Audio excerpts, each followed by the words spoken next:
Hi, everyone. Welcome to By Design with Dr. Erika, a show focused on highlighting amazing women who are stepping out of the box, saying screw the expectations of society, and essentially living the life that they wanted, the life they were designed for.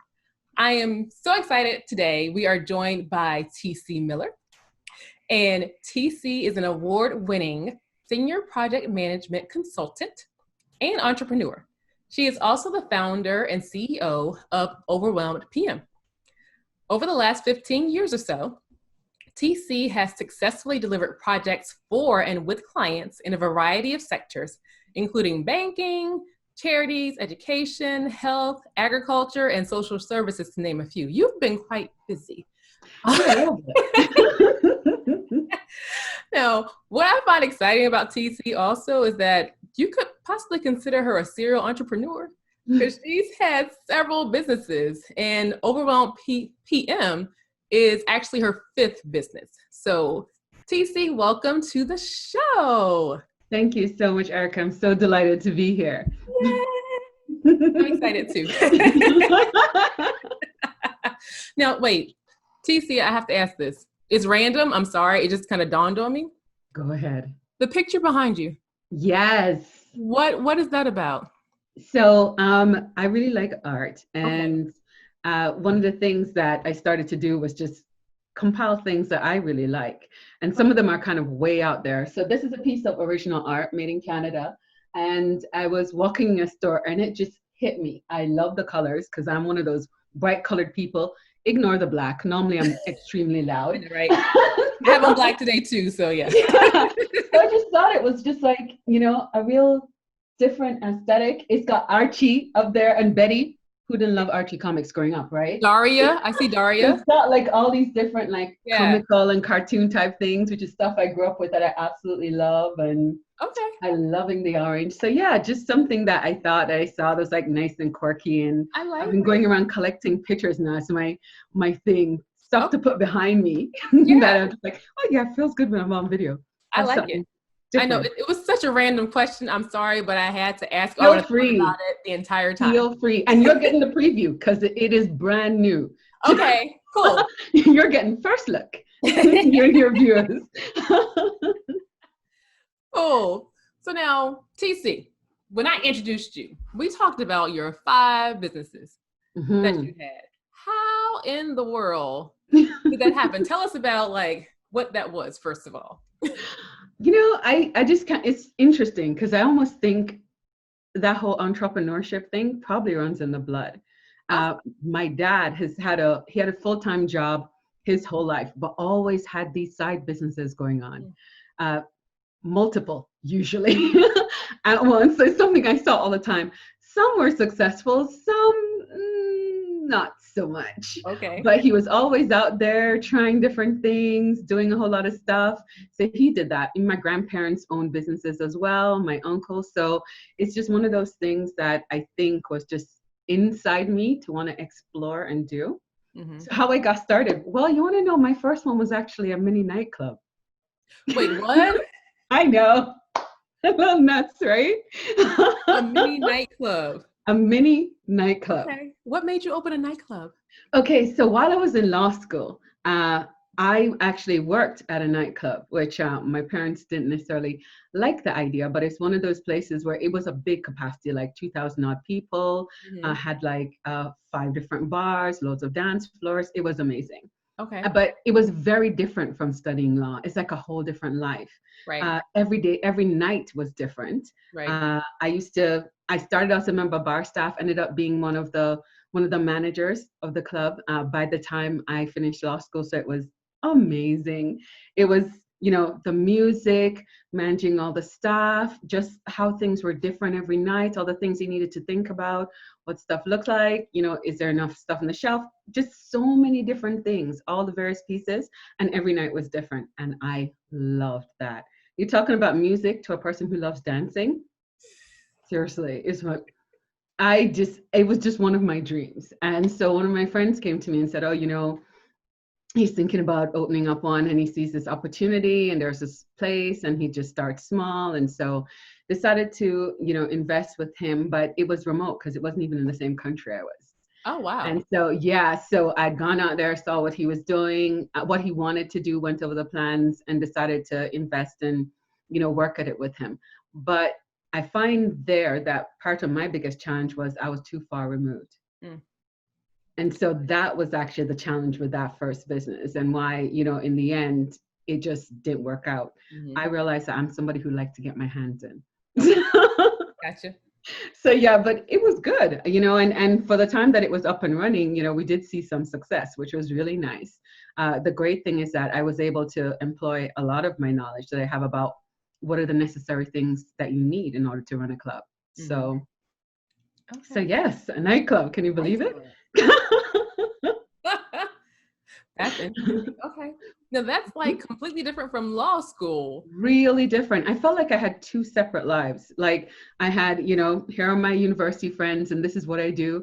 And then at night I had a whole different set of friends Oh, wow. doing living a whole different life. It was Mm-hmm. literally night and day. Wow. I remember the first time I actually brought my two worlds together on my birthday one year, and I was just like, is this gonna work? Because they're Good really idea. different people. But it worked fine.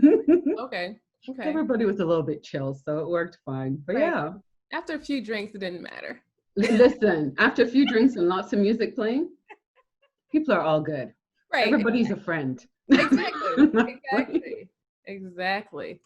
So you said your father was an entrepreneur. So Mhm. it sounds like there was, not any challenges in terms of being a law student and then saying, "Hey, Dad, I'm not going to do law anymore. I'm going to go do this." Oh, there was a big challenge. Ah. There was a big challenge. As much as my dad's an entrepreneur, he kept his full-time job his entire life. And then even when he had early retirement, I think my dad retired for 5 days and he went out and got another job. So he's always had a full-time job. And the Okay. expectation was that we'd always have, here's our full-time thing, and everything else would either be a hobby or something you kind of do on the side. Mm-hmm. So, the announcement that, I don't think law is really for me and I want to do something else was quite the big shock to my parents. It was a conflab in my house. Let's just say Ah. it was something else. To this day, my mom still says, the law school money. And how much time. And her daughter, who was supposed to be doing law.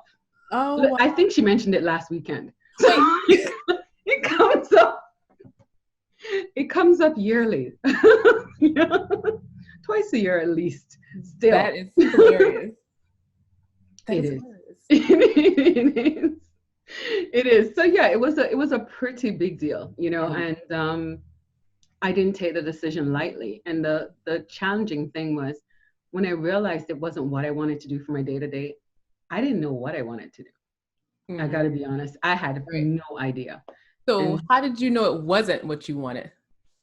um, I think what it was so of course I'd done all that studying, and I did my degree. I Mhm. also did my master's, and I had done like, basically a version of internships. So we call them something different in law, but for want of a better word, that's all what I did for Okay. some organizations, and saw what the day-to-day running of Mm. law firms were like. And what I started to understand a little bit more was that the study of law and the practice of law looked very different. Mm. So especially when you get to the final years of law is even more interesting. You're choosing particular subjects. The way that you approach it is dynamic. There's a bit of creativity involved, for want of a better word, in terms of what you're practicing. And what my background was commercial law, so I did quite a lot of that. But when you come to commercial law in practice, a lot of it is based on templates. A lot Mm. of it is by rote. A lot of it is mostly paper. Unless you need to go to court for some reason. If you're doing your job properly, you probably don't. Right. A lot of it is back and forth with changing words here and there. And I thought, that's not what I want to spend my days doing. That's Mm. not what I kind of felt in my heart I should be doing. And so I was just like, okay, well, I don't think this is for me. Right. I Right. kind of like the dynamic element, but I was like, I don't think this is for me. I need to figure out what I Mm-hmm. should be doing. Right. So yeah. And that's the place that a lot of women get to. They get to that place of, I know this isn't for me. Like, I'm pretty sure I'm not really happy where I am. And then they get to that like aha moment. Then it's like, okay, this is not for me, but what do I want to do next? Like, what I want to be when I grow up. And that's exactly Yeah. what you said. Yeah, exactly that. I didn't know what it was, to be honest. Right. But here's the thing. Even if you don't know what it is, you still have bills to pay and you still have stuff to do, right? So do something. Right. That being the answer. Even if you don't know what it is, do something. Mm-hmm. It will come. Sometimes you just need that headspace and that, clarity. Things come. And sometimes they don't come overnight. Sometimes they take a little bit longer. Sometimes you explore multiple things. For me, I ended up working in an organization pretty much at the front desk, which my parents were just like, after Law school, law degree. front desk, Listen, all this listen. money. I know that is all they could think about. And and I think what it was really is they were concerned about me because you know what parents are like, right? So they're going to be like, oh, we want to set you up for the future, Right. and now you're on shaky ground. What are we going to do? How are we going to help you?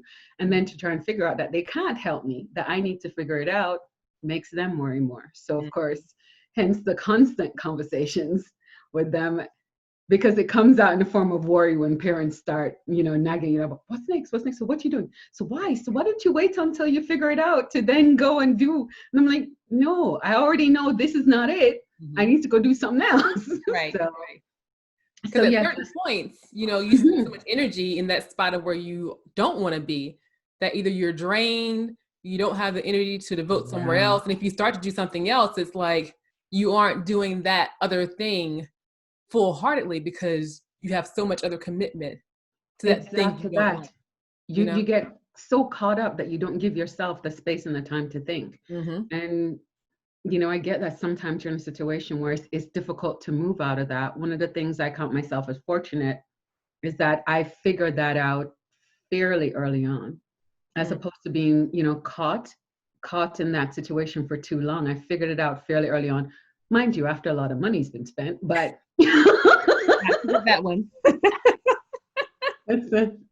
I keep telling my mom I use the degree all the time and she doesn't believe me. She's like, how can you? I'm like, in project management, a lot of times when you have different client contracts and you're managing contractors, a lot of documents come through your hands. I've drafted multiple contracts. Right. I've reviewed multiple contracts. I've saved organizations a lot of money because I already have an assistant skill that can find, adopt, tune, draft. Right. I still use it, but she does not. But she's, oh. That is hilarious. It's funny. So yeah. So okay. Started working for this organization, and they ran projects, interestingly enough, to help small businesses grow. Huh. Yeah. And I knew nothing about project management. I didn't even know it was a thing. So let me ask you this, because people hear the term project management and they probably have no idea what that is. So what does project management actually do? Oof, that's a loaded question, that one. So I would say back in the day when I started, nobody really knew what it was. In truth, in your day-to-day life, in most organizations, you probably either have come across a project before these days or been impacted by one. And basically what a project is something that an organization sets up and say they need to do it. But what distinguishes a project is something that's unique. So usually something that's brand new, that's being introduced, or something that's being updated. It's something that has a timeline. So it's got to have a start date and it's got to have an end date. If it doesn't have a start date or an end date, not a project. Okay. And usually it involves some element of change. So that is a natural part of a project. It isn't your everyday, day-to-day work. It's something different that you're adding on. And the last thing I would say, it also has an element of risk, because that's the reason why it also is a project. It is something that you are trying to do. Okay, gotcha.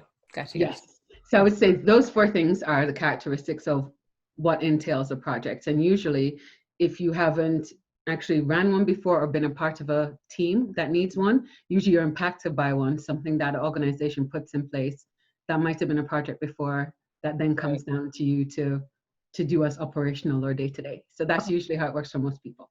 Thank you, TC. You're welcome. So yeah, so the art of project management is managing that process. Okay. Working with the stakeholders, working with the people impacted, and seeing that process through from an idea stage straight through to implementation and rollout into the organization for it to become business as usual. So gotcha. Okay. So you were at the front desk at this project management company. Well, actually, it was a business development company, but they ran small projects on behalf of the regional government had given them funding to help small businesses grow, and so they had projects that involved funding these organizations, that involved teaching them how to build sustainable businesses, different courses, and they had speakers in and that kind of stuff. So that's basically what they ran, that monetary side, and teaching them how to find business, create sustainability, and grow. Okay. So yeah, and they were busy. Small organization, they were pretty busy. So when organizations are small and busy, everybody gets stuck in when something's needed, right? Everything. Exactly that. So that's how I ended up getting stuck in a little bit more from the front desk. And so people pass things over and I'd learn more and I'd do it, pass it back. Until the CEO started to notice, and he started to put a little bit more things my way, and a little bit more and a little bit more, until he gave me my own stuff to run. And so I started to run. I thought, this is not bad. I like this. I'm actually kind of good at it. Okay. Two good things to have. I like it and I'm good at it. Yeah, exactly. Marriage made in heaven. Yeah, exactly that. So when I figured out, I thought, well, okay, I don't know if this is my forever thing, but I think that this is something that I could pursue. I need to find out more and see what's available. And so found out more. I did my certification in it. Okay. And then, everything just kind of took off from there career-wise, in terms of looking for different opportunities in different environments. Because I'm one of those people who actually kind of like change.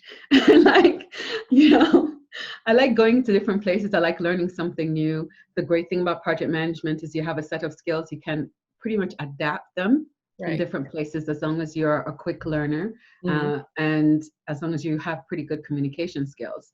And you just know how to deal with and manage people. You can go anywhere. Okay. So yeah. Okay. So you were at that company. Now, you said you moved around though from there? Yeah, so from that company, I got the opportunity to go and work with an organization that was quite unique. It was actually a charity and a bank, which I believe is one of the few in the world. Yeah, it is very, very different. Yeah, actually a charity and a bank. And the aim behind the charity was to fund and help secure the charities. And so they as well had some funding from the government to help other organizations grow, but in a slightly different way. So I was using some of my existing skill sets. Okay. But for them, their program was much larger, gotcha. multi-millions. So much bigger than the other one that I had come from. Gotcha. And they were looking to start everything from scratch. So they'd never done project management before. None of that groundwork was in place. And so there was a lot of that learning how to set up a PMO. Right. Those were things that I had to sort of learn in order to be able to adapt and manage teams. So there I was looking at things from an even bigger point of view as a program manager. And yeah, just went from that job, got things set up, got things rolling. And then usually within a couple of years, moved to another one and another one and another one. So hence going to all these different sectors over time.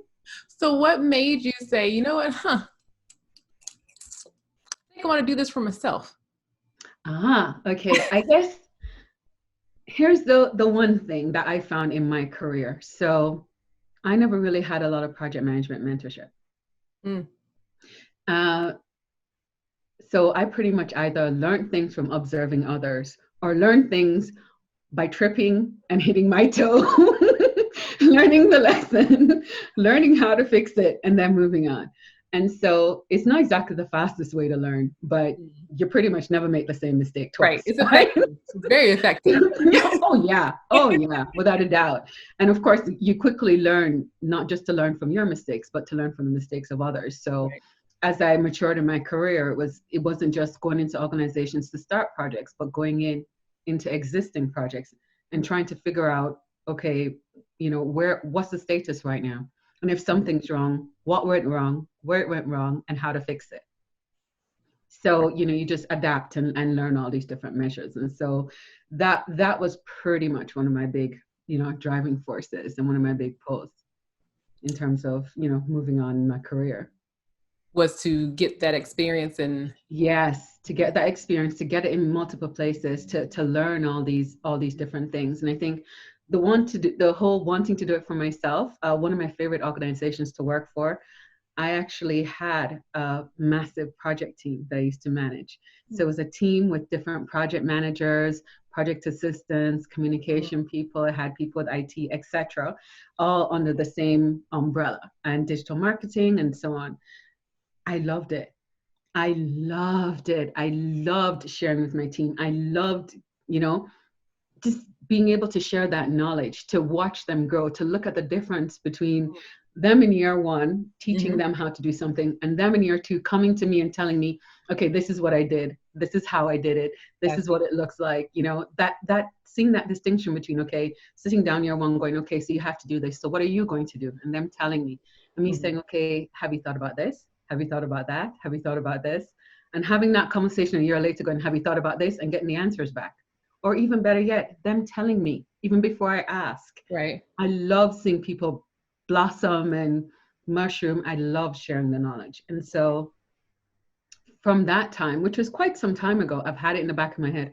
Okay, how can I share this? So I loved mentoring. And so for the rest of my career, I continued to mentor others, whether they were project managers or not, Okay.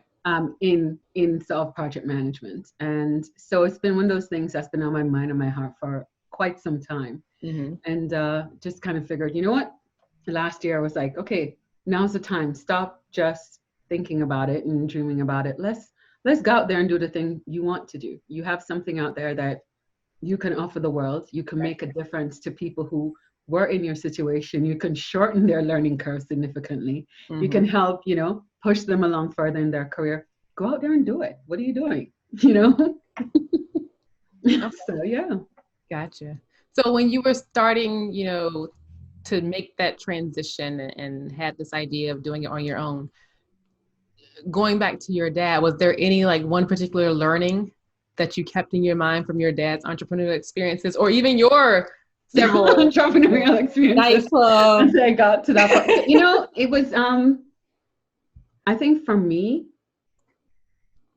it was to keep the mindset of being a continuous learner. So as much as I had run multiple businesses before, the current business, Overwhelm PM, it's a very different animal from the others in that it's primarily online, which that was a whole new fray, a whole new way of developing things, of finding business, everything. Now, was that primarily because of COVID, or was it always intended to be Oh online? no, it was intended to be. Okay. It was intended to be because one of the things I was looking at is to have more impact and be able to reach as many people as possible. So whereas COVID accelerated quite a bit of that, the intention was always, how can you broaden your reach, and how can you broaden, the best way to broaden your reach is to go online, is to be virtual or as virtual as possible. Right. So there was a branch, an arm that was always intended to be virtual, and another segment that was intended to go into organizations to actually help project managers.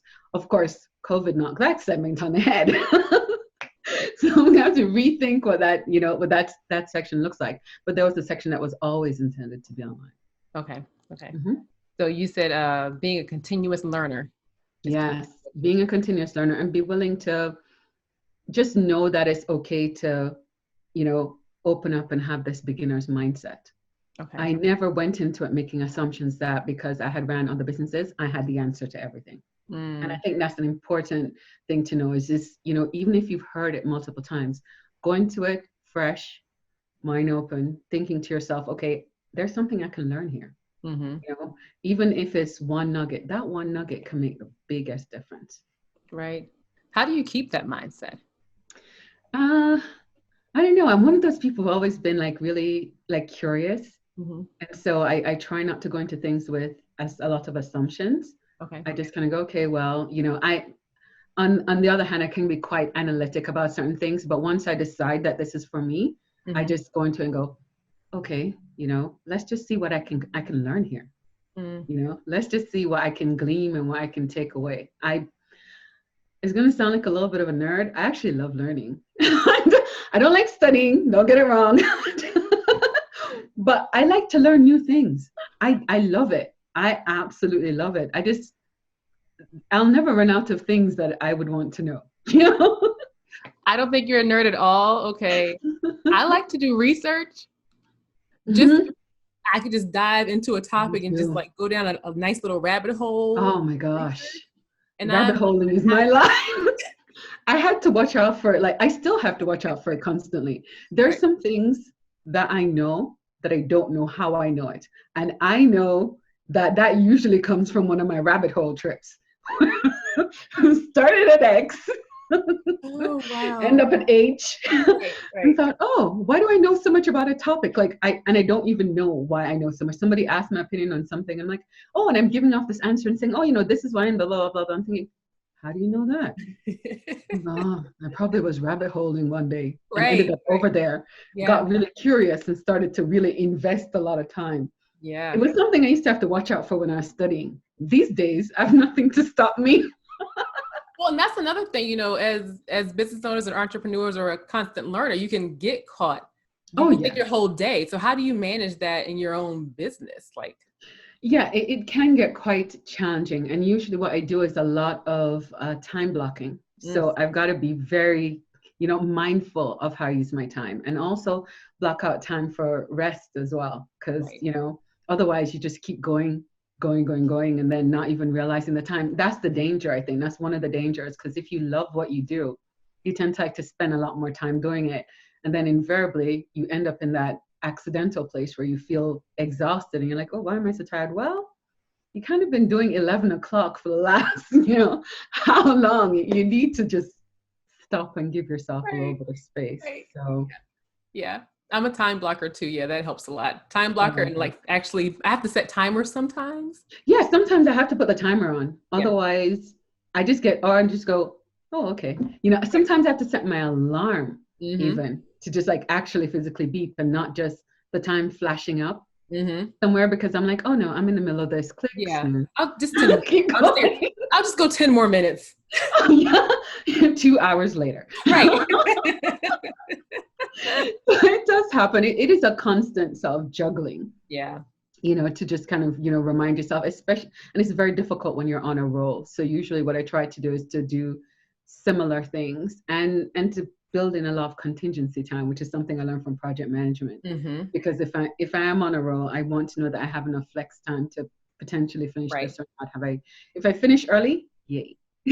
Right. Exactly. If not, I need the extra time. So yeah, so the rabbit holing you definitely is something, not to say that it doesn't happen, but yeah, it's helped by time blocking. Yeah. Yeah. Gotcha. Okay. Hmm. So you were mentioning, when we were talking about the continuous learner, and it made me think of that probably played a role as well into you being able to pivot just in so many different businesses before and now from, actually employer or employee to like entrepreneur. Do you think that was the key to your success to be a pivoter? Yeah, yeah, quite possibly. I'd never thought of it that way before, but I know that it potentially had a big hand. Mm, And I know that it had a big hand throughout my career, for mm, sure, because I was always really interested and curious to learn something new, and mm, and also to be able to understand it fully and help people, take things from where they were to where they wanted it to be. And mm, so that meant that I had to assimilate a lot of information very, very quickly. mm, And so it was just one of those things that I did, from when I was younger that came into project management that I think I employ now a lot in that business and in that movement is that kind of okay, so where do you want to get to? So what's going to get you there? All right, adapt, assimilate this information, try and work out how you fit these pieces together, and then take that and move forward with it. So Gotcha. yeah. Okay. So it's pretty helpful. Yeah.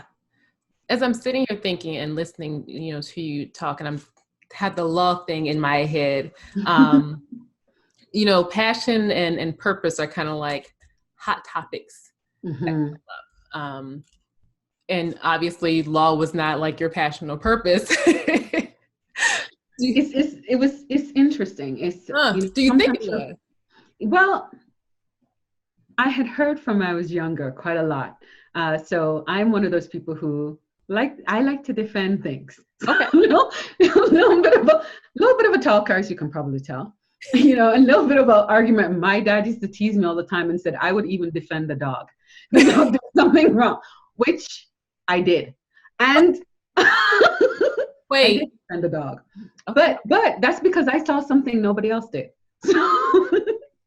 Okay. So I was able to build an argument around it. So my entire life, my family was just like, oh, you should just be a lawyer because all of this and defending and the analysis, you should just go ahead and do it, right? So I think in deciding to do law, it wasn't so much that I was choosing something I didn't like. I think I was literally looking for what was the most challenging thing.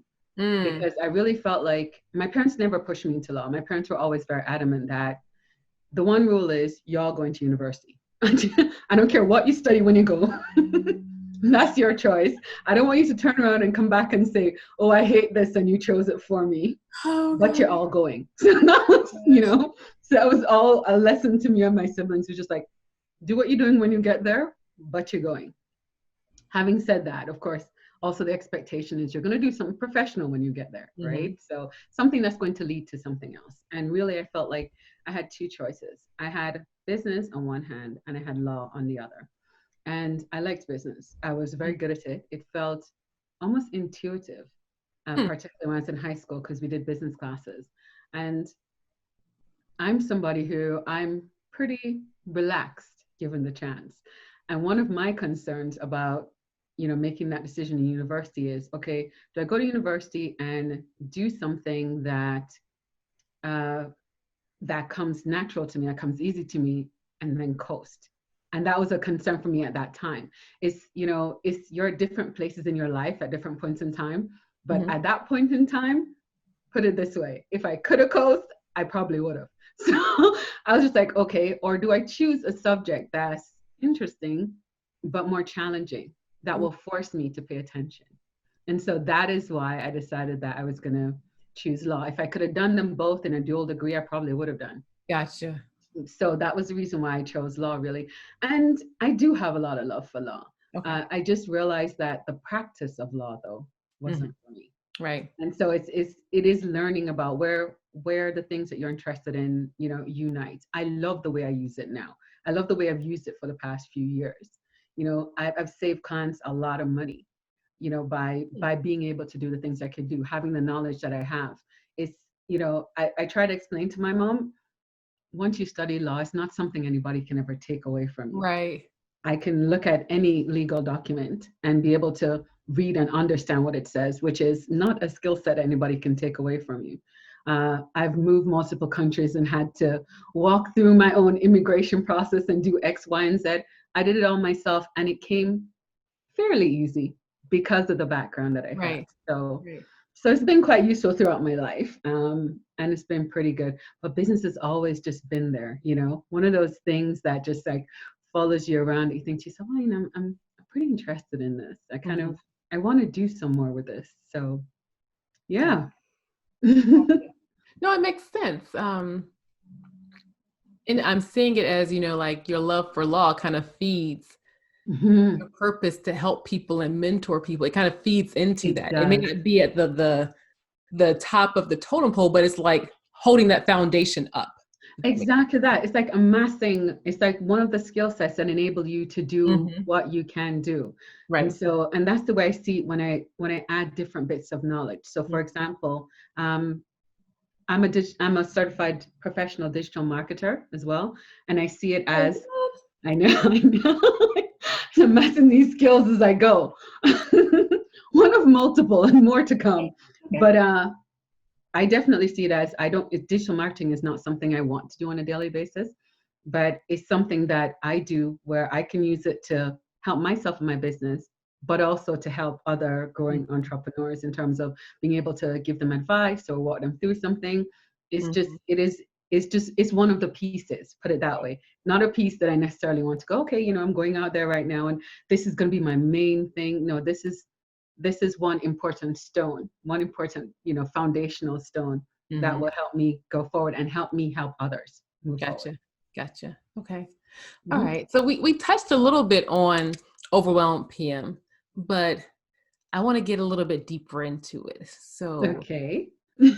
help me understand, because I kind of have an idea of, what a client would come to you for, or like at what moment in their life cycle Journey. they may come, but help me understand kind of when they would come find TC to solve their problems and save their life. Right. So my overwhelmed PM in particular has two separate avatars. And by avatars, I mean two separate sort of client bases. One is people and the other one is organizations. So from a people perspective, you come and find me if you're net new to project management, like you've never run projects before. So, and when I say that, I mean not just that you're not a certified project manager, but that somebody's handed you a project because you're doing a good job at everything else. And you just think, oh, you got this, you can run this. That happens to a lot of people these days. People are being asked to run projects in organizations from small ones to medium sized ones. And they really just need some knowledge, some assistance to be able to learn. So, whether you're new to project management or whether you've managed a few projects and you just need that extra, leg up, that extra assurance that you're on the right path, helping you tighten up the way that you do things in terms of what the flow looks like, what you do, and so on and so forth. So you would come to me to help you do some of that.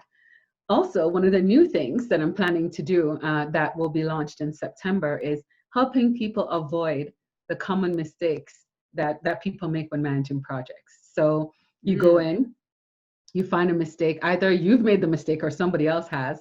One, you need to find it.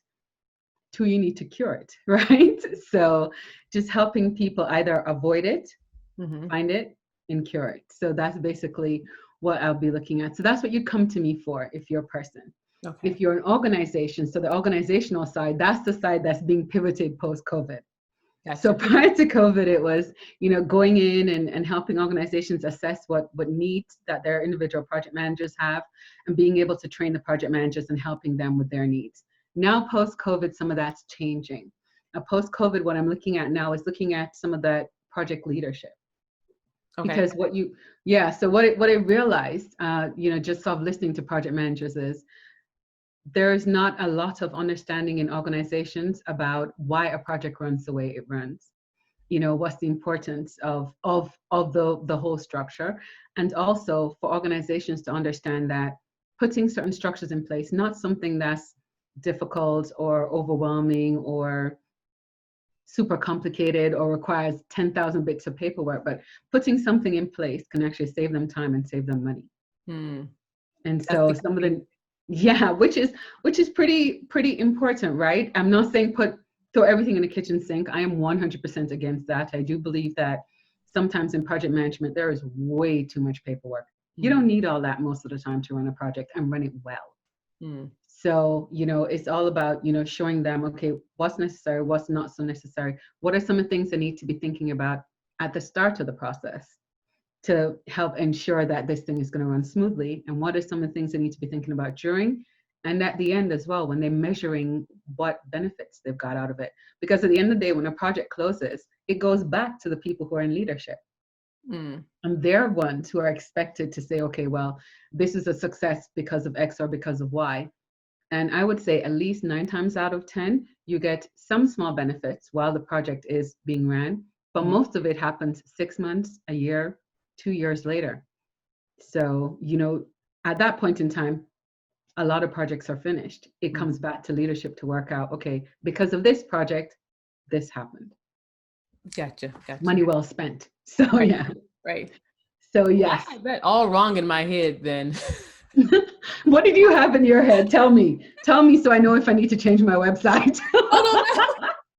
It's my own like lack of knowledge of, like I say, what project management really does. I thought, yes, I thought it was exactly what you said, but I thought a lot of people probably came because they had reached this point of overwhelm and like, I just can't deal with it anymore. I need to. And that's exactly why a lot of them come too, because to be honest, when you're brand new and somebody just gives you a project, it can be a little bit Mm, overwhelming. It's exciting. Don't get me wrong, it's super exciting. I remember when I got handed my very first project to run by myself, I was at the front desk.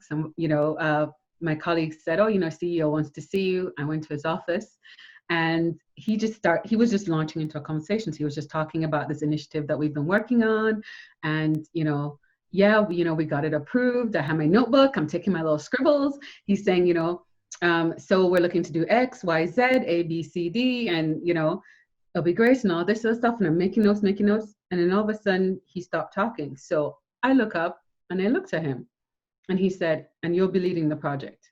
And it's all of a sudden, I could feel my heart going, boom, boom, boom, it's just heart out of you're just like, holy mackerel. Okay, so this is not somebody else leading it and you're supporting it. This is my project to lead. mm-hmm. And I'm like, oh, okay.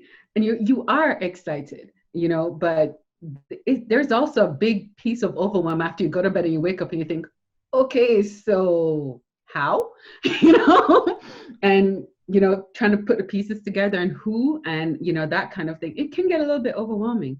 Mm-hmm. Not only that, too, I love projects, but it can get a little stressful sometimes, especially all the different moving parts. For you as And the. no, just generally for project managers, there's an element of stress there, especially if you have multiple projects on, or if you're in a situation where you have stakeholders that don't get along very well, or you have multiple and you're not quite sure what you're doing or how to do it. If you have a problem that started out really small that you were just observing, and before you know it, it got this big, Mm-hmm. all of those things can lead to you going from having everything being normal, trucking along, to just absolute panic and alarm. Right. So overwhelm can come from a lot of different places in project management.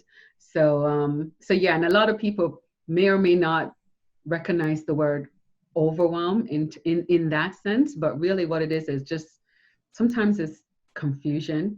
Sometimes it's a lot of confusion over time can really lead to you getting stressful, right? Getting Mm-hmm. stressed. So, and Yeah. that's basically what I'm here to do, because I've seen that happen a whole lot to a whole lot of people. So, it's something that I want to be able to eliminate as much as possible and help others walk through that path and just kind of reduce that. We all want a really good quality of life as much as possible. Right. So, Right. So, what does TC do in her life to prevent overwhelm? We talked about like time blocking for like scheduling stuff, mhm. but how does a project management guru like prevent overwhelm in life? We need that tip because. Well, yes, I do the not just the time blocking. I will actually have certain points where I block out days. So Mm, I when I have like my downtime on Sundays, usually my brain is like all revving up again for Monday, and I have a time of Sunday evenings where I go through like my calendar for the week. mm-hmm. I set my three big goals for the week. So I tend to do here are my three big goals, and of course think about the other tasks. Yes, which is really good. So yes, I set my big goals. And usually being a project manager, I'm not just looking at 1 week. Usually I've got to say I'm probably looking at least 2 or 3. I'm looking over the next few weeks going, okay, this belongs here, this belongs here. But after I lay everything out that I feel like I have to do, I go back in and I think, all right, so where's the rest time here? where is the downtime if you're running in certain days? And I will sometimes, especially as now I do this full time, I will sometimes choose a weekday. Kind of say, okay, well, if the end of this week is very heavy, if there's a lot of thinking or there's a lot of planning, I will have a break before I start something that's creative. And some of the reasons for that is I realize that especially as an entrepreneur, there's a big creative element Mm-hmm. in your job. And so you basically need that headspace to come up with the ideas. And sometimes you even need to come up with the idea, put it down, walk away, leave it, do something else, and then come back to it. So for me, one of the biggest things that I do to avoid overwhelm is I schedule chill day. It actually says in my calendar, chill day.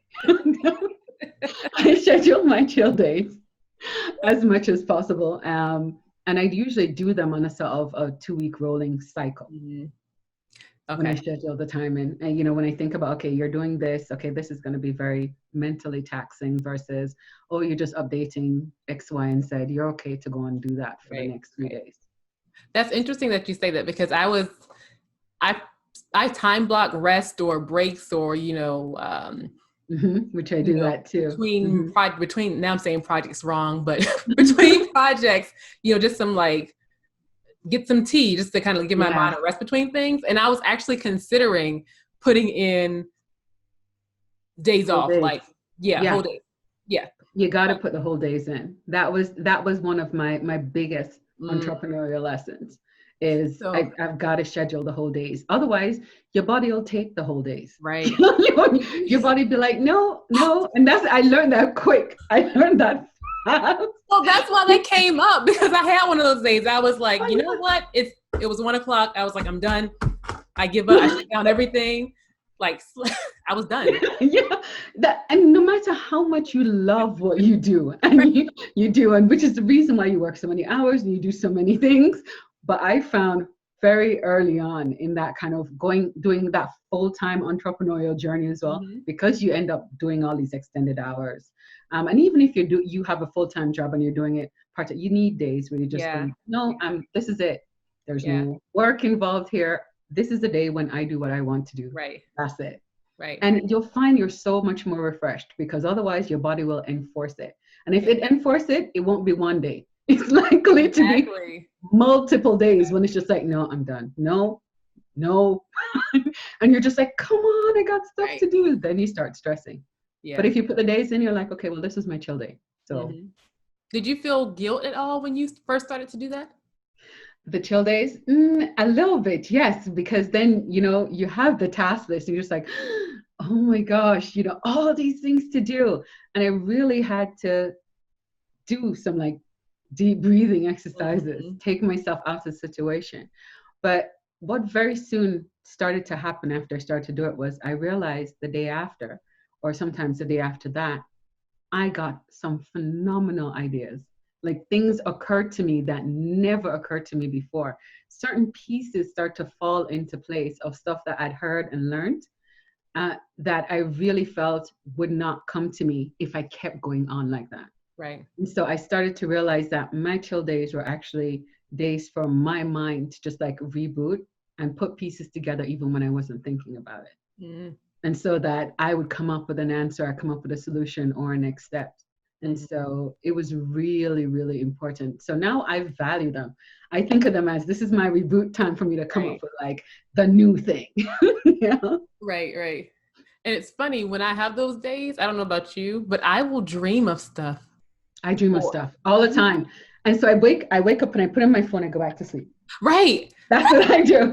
Okay. I'm not Like the crazy. notes section in my phone is full of these ideas that I get from those nights Yes. all the time, Okay. all the time. And I wake up in the morning, I look at it going, that's interesting. All right. So maybe this, maybe that might work. Maybe not that, Right. it's brilliant. I love it.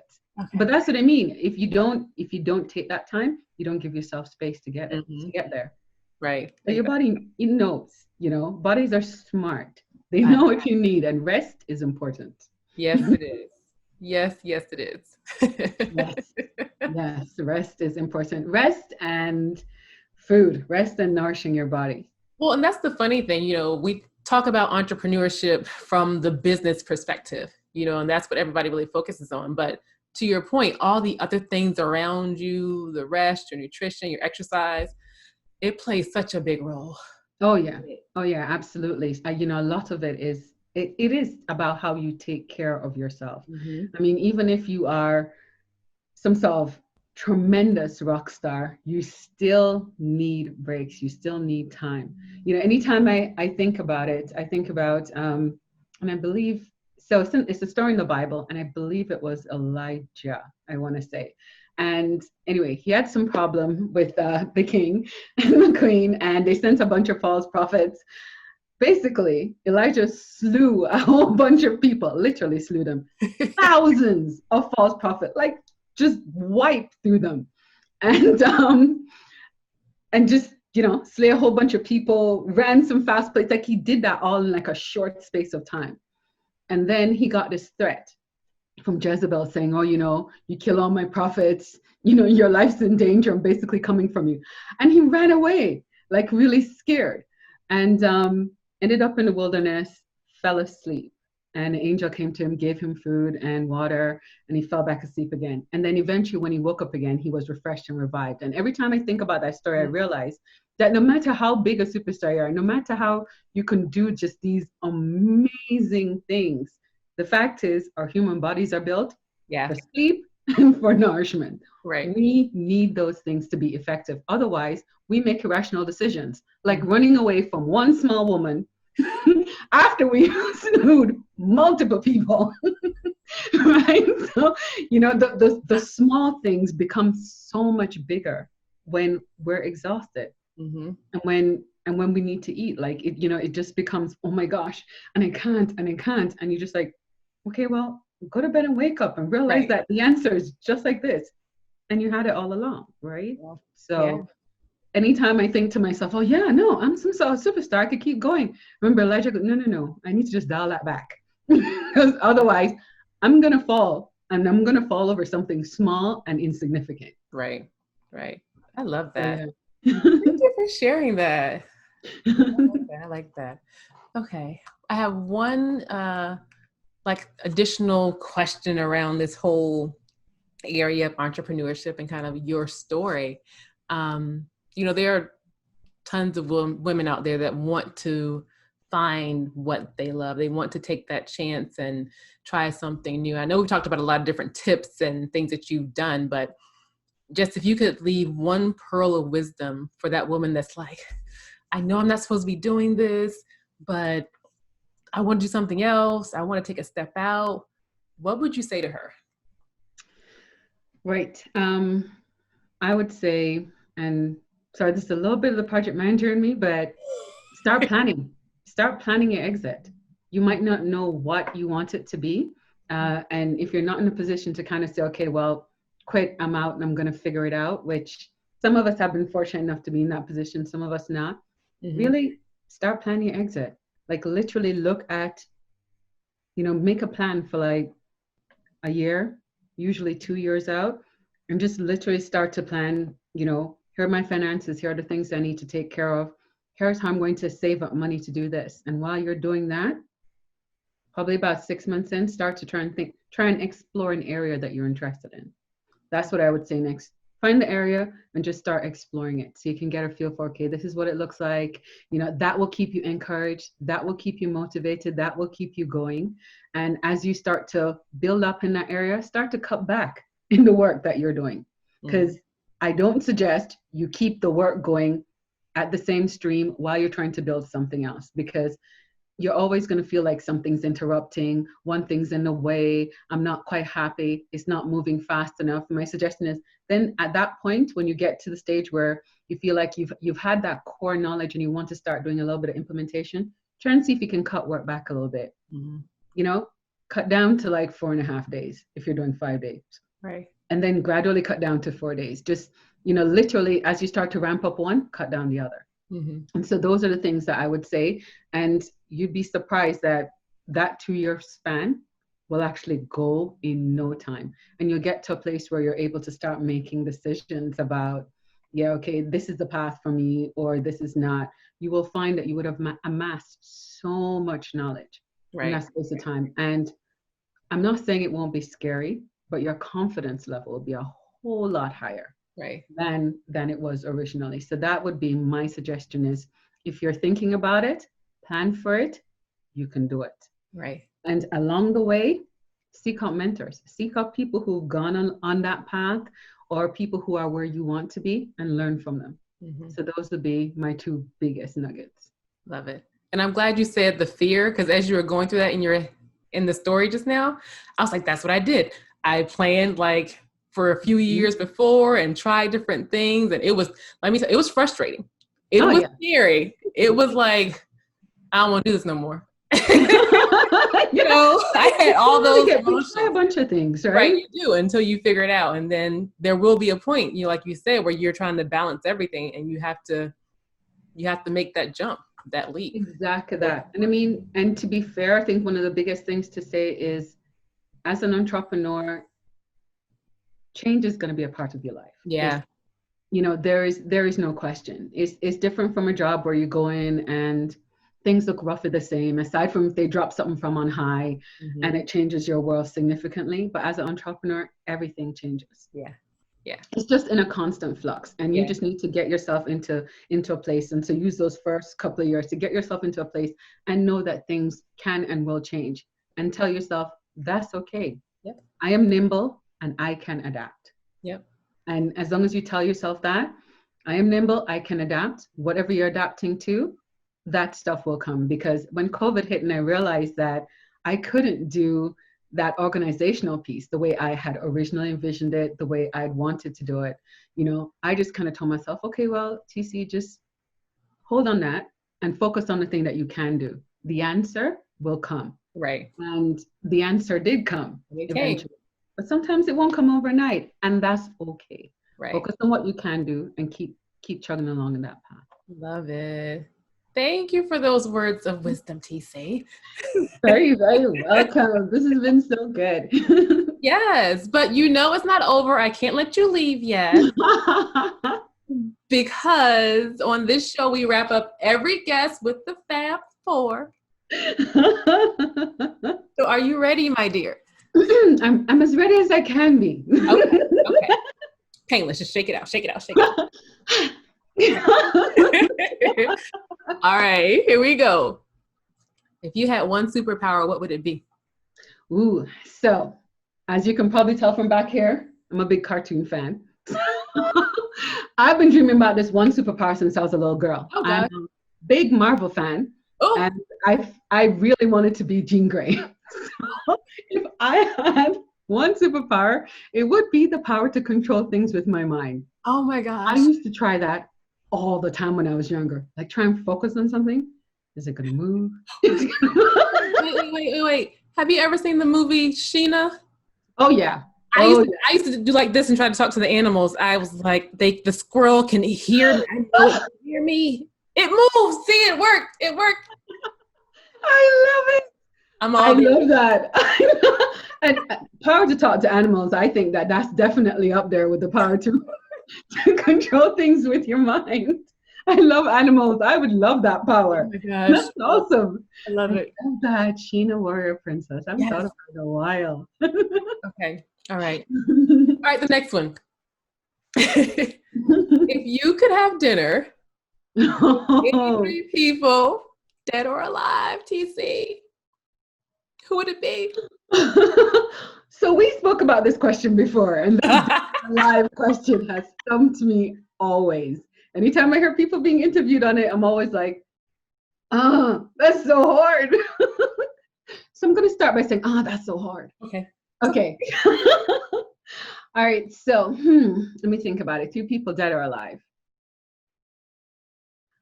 I feel like I would want to have a conversation with Eleanor Roosevelt.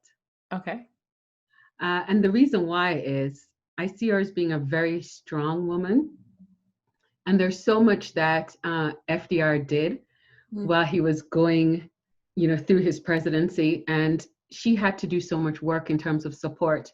And of course, the history books have shown that people genuinely feel that there was a point in time when she was actually running the country, and so to be able to support someone and take on that level of responsibility and help to implement decisions that were just really had such a wide reach, I think it's just incredible. It must take a strength and an incredible power and just resilience to be able to do that. I would love to just listen to her forget to sit down and talk to her. Just hear her speak and see, what she has to say. I think that would be incredible. So You yeah. had an answer, see?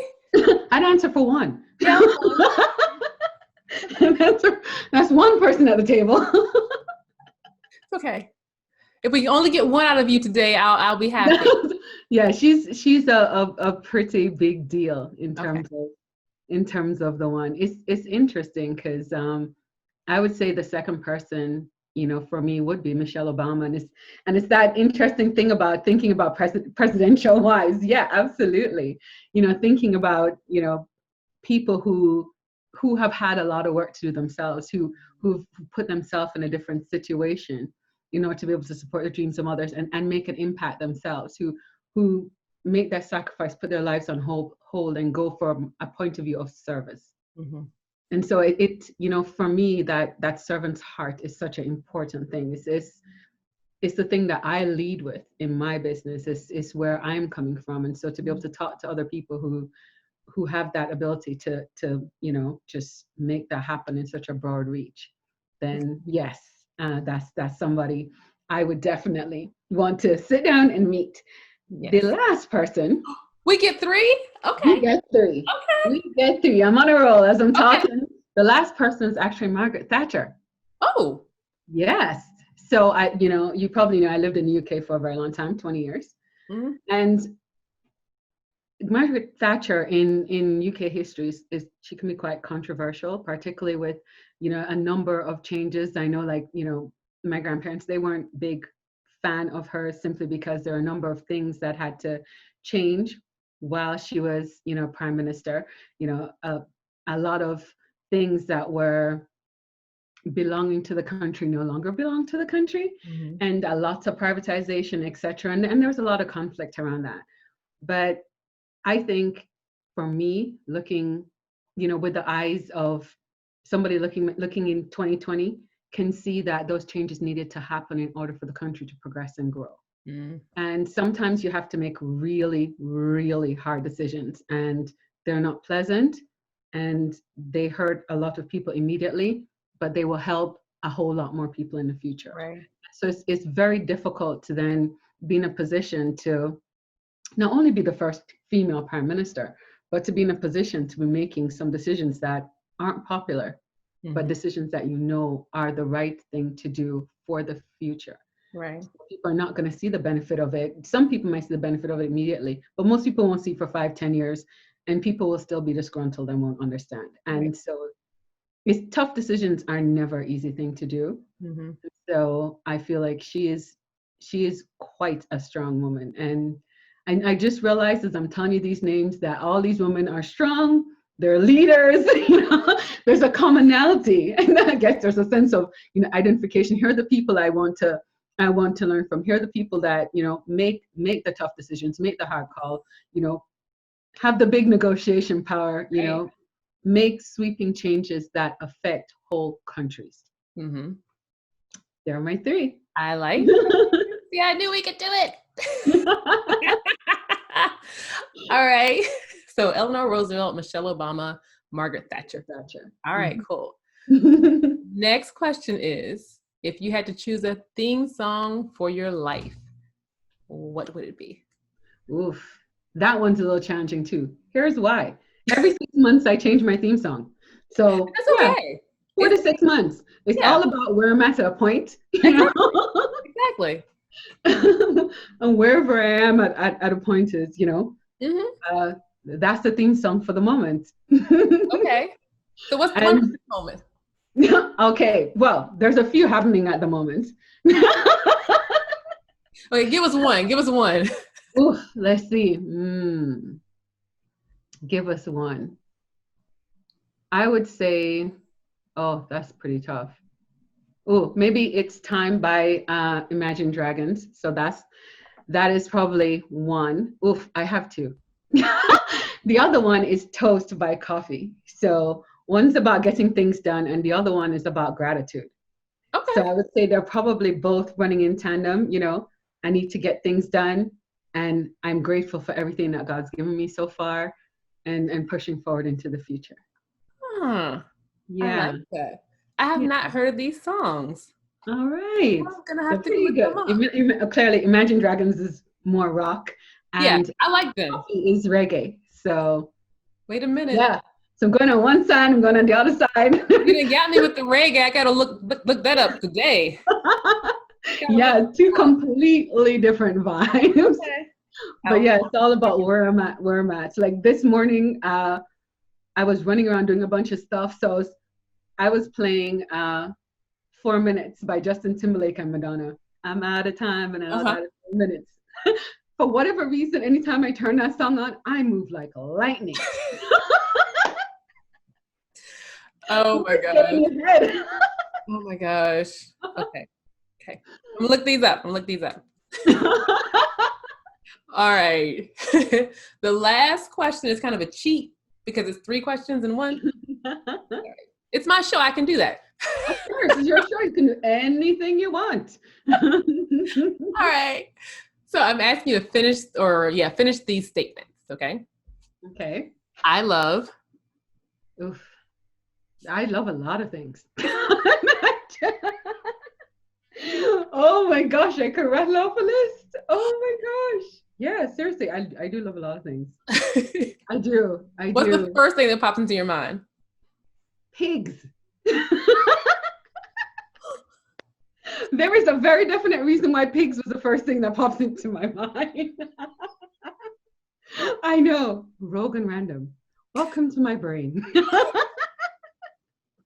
There is a real reason though. Pigs are my favorite animal. Okay. I've always wanted a pet pig. I don't have one. I've never had one.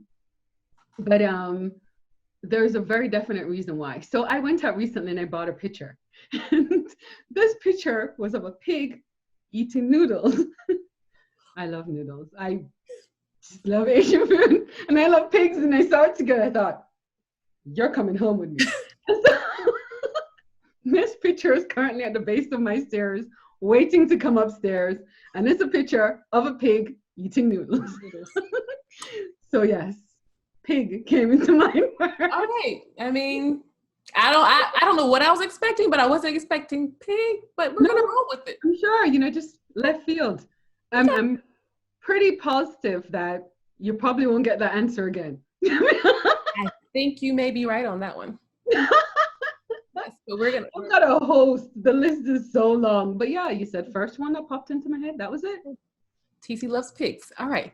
So the next one is I dream about, is it pigs? No. No. You're safe from the pigs now. Okay. I dream about. I dream about pigs. No. No, I dream about having a foundation that would provide help and support to people and, yes, animals, that would be a legacy that would outlast my lifetime, that would keep giving for years and years and years to come. That right there is a big audacious goal. Everything that I do over 1 p.m., any future businesses, any future income streams, a lot of that stuff is to carve off and start this foundation that's going to just help so many people and just overall help our planet, really. So Right. that's the big goal. That's what I dream about. There was something that was connecting us, TC. I knew it. I knew it. We'll have to talk about that off screen. Sounds good to me. All right. The last statement is I am. I'm a lot of things. Little cookie, as you can probably see. Pretty passionate. I am. That's a big one. I am a child of God. Love it. I'm a product of his purpose. Mm. And my purpose is to lead, motivate, and encourage others to make a difference in our world. That's who I am.